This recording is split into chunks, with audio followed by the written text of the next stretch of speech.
So, friends, what can I say about my first impressions of the device? I think the lid mount is rather weak, and it feels like it might break off if I let go suddenly. This is certainly bad, and I think the case wasn't thought through thoroughly. But that's just a first impression. Although I do see reinforcing ribs on both sides that strengthen the structure. If I quickly close the lid, I can see that it bends significantly, and I think these tabs might break off over time. Let's insert a coil inside and see how it looks. This is what the device looks like plugged in and ready to use.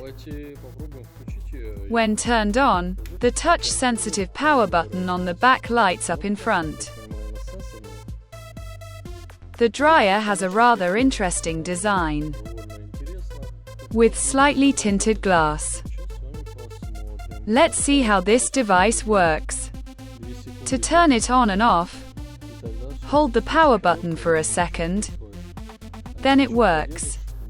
Pressing it quickly will not work.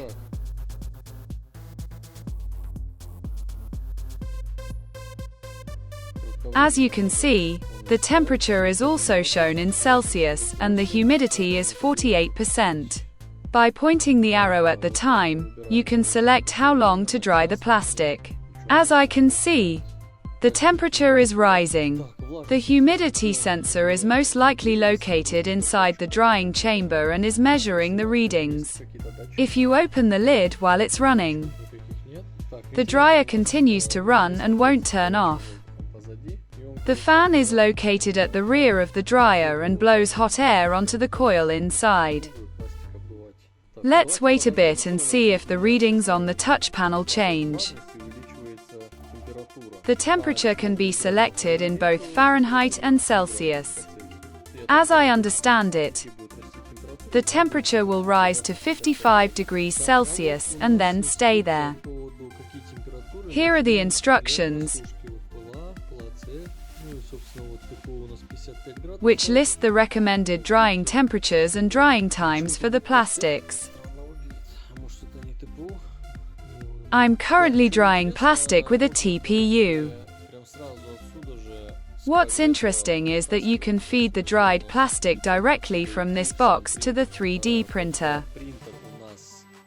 It would probably be more convenient to install the dryer instead of the standard plastic and feed the dried plastic directly to the 3D printer. First impressions are good, except for the area where the lid connects. Of course, the dryer is noisy, but the 3D printer is even louder than the drying chamber. As you can see, it's currently 55 degrees Celsius, and the humidity is gradually dropping. It's already at 31%. Let's wait a little longer and see how low the humidity drops. It looks pretty good.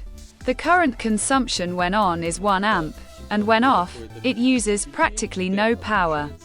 It seems that when the temperature reaches 55 degrees Celsius, the heating element turns off and only the fan operates.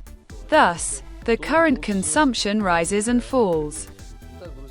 So, friends, it's been about a year of using this device.